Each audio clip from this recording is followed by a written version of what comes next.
turtle din, oh.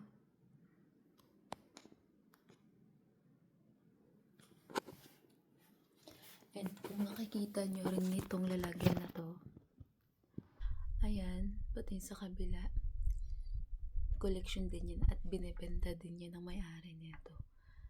At kung makikita nyo rin yung mga sapatos na yan, yan, lahat collection yan. Karamihan dyan is may mga brand, nakabana talaga. Ito, binibenta, collection din to. Pero hindi ko sure kung binibenta. Pero ang sabi na may-ari nito, ay lahat na collection niya dito sa loob ng kwarto is binibenta niya. Pero syempre medyo may kamahalan. Ayan, lahat na makikita niyo collection niya yan. Ito ay galing sa mga iba't ibang bansa na pinupuntahan niya. Binibili niya itong mga collection niya.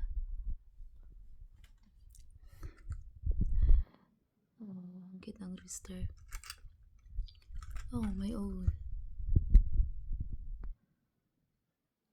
Sapatos. Napakabigat.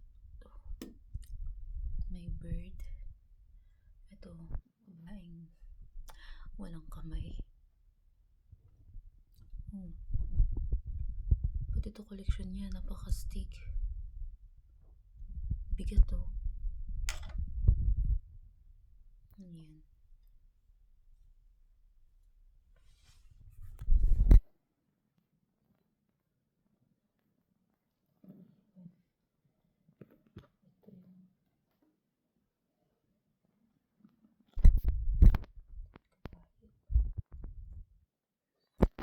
Itong suklay na to. Suklay ba to? Parang hindi. Ayan.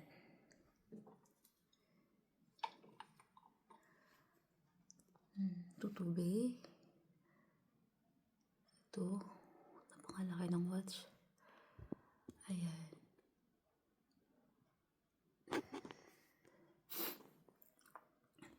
Ayun. May isa pang ibon dun sa taas. Ayan. Yan yung kabuuhan ng lahat nandyan sa unang pagbukas mo ng pintuan, yan agad yung makikita mo.